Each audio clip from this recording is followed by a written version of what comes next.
Want to learn English in a way that doesn't feel like studying? Then don't just memorize words. Feel them, taste them, live them through stories like this.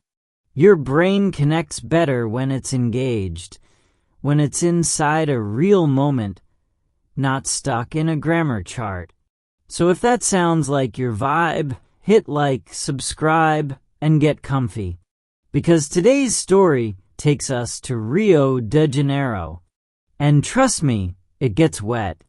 The sun sat high over the city, golden and full, making the sidewalks of Rio de Janeiro glow. In every direction, something moved: music, color, voices, traffic. But down near the coast, where the land met the sea, there was a rhythm all its own. Copacabana Beach. He had always wanted to see it. The name alone made him smile. Copacabana. It sounded like sunshine. He had seen photos, watched travel videos, and even dreamed about it during boring meetings back home. And now, finally, he was here. He arrived on foot, having walked from his hotel several blocks away, down the famous Avenida Atlantica. The sidewalk pattern, black and white waves made of stone, rolled out in front of him like a carpet. On one side, cars zipped past, horns and chatter filling the air. On the other side, the beach opened wide, long and curving like a crescent moon. Vendors lined the edge of the sand. Some sold grilled cheese on sticks. Others pushed carts filled with fresh coconuts stacked like bowling balls. A few leaned against their stalls, calling out in Portuguese, smiling, waving. He didn't understand the words, but the energy made sense. He paused to take it all in.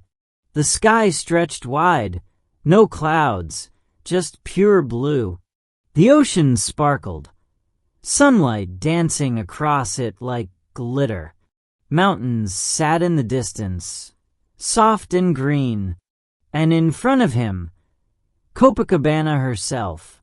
White sand, crashing waves, music somewhere nearby, faint but steady. His sneakers came off first. The sand, though hot, was soft underfoot. A strange mix of powdery and firm. He stuffed his shoes into his backpack and started walking toward the water, weaving between sunbathers, beach towels, and umbrellas the color of fruit: watermelon, pineapple, papaya. Further down, kids kicked soccer balls barefoot, shouting in Portuguese. A group of tourists posed for a photo. A couple sat on a blanket, sharing a mango. A man danced alone to music from a speaker clipped to his belt. And yet somehow, despite all the activity, it didn't feel crowded. It felt alive. He kept walking, closer to the shore. The waves were louder now, big and foamy, with a rhythm that pulled in, then crashed out. In and out. The water was clear enough to see through, and cold in the best way. People ran into it, splashing and yelling, then ran out just as fast, laughing as if the ocean itself had tickled them. He watched for a while, then took out his phone. He wanted a photo, not of the beach, but of his feet in the water. A small detail, a simple memory. He stepped closer. The sand turned firmer under his steps, wet and packed down. A small wave reached forward and touched his toes. Cold, but gentle. He smiled, pulled out his phone, and aimed the camera downward. Behind him, someone laughed. Far off, a whistle blew. Somewhere, a bird screeched overhead. The ocean pulled back, and then it returned, Fast. He didn't see it coming, not really. He felt it first.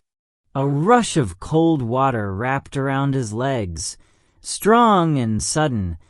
Not angry, but definitely bold. The wave hit his knees, then splashed higher, soaking his shorts, shirt, and everything in his pockets, including his phone. He gasped and stumbled backward, almost losing his balance.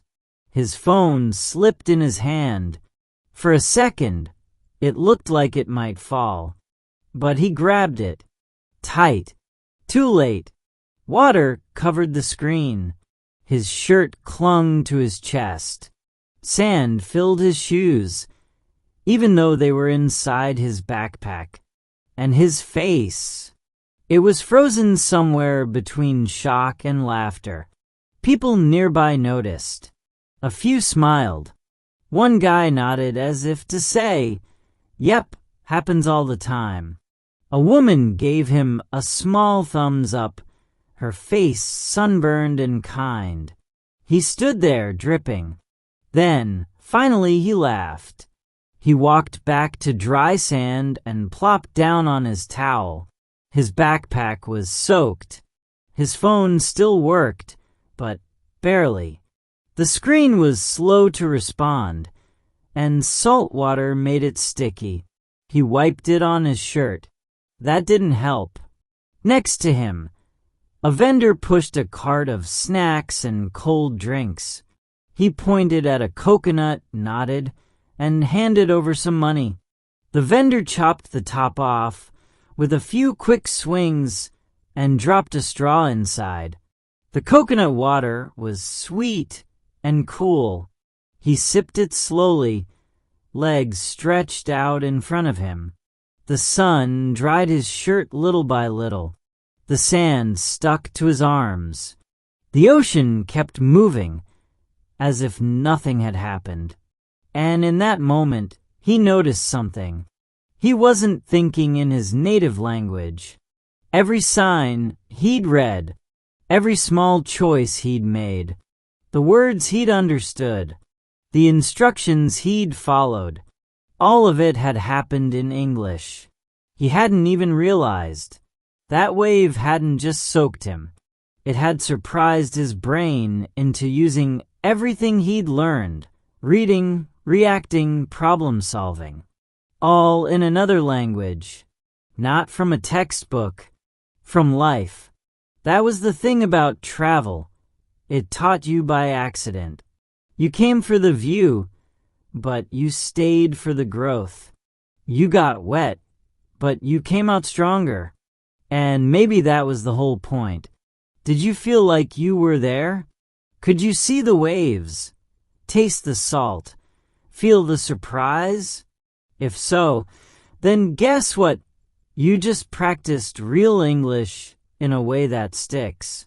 Stories help you learn without stress. And that's exactly what this channel is about. So if you want more adventures like this, hit that like button and subscribe. We've got a brand new story every single day. And now it's your turn. Tell us in the comments, have you ever had a funny or unexpected moment at the beach? We'd love to hear it.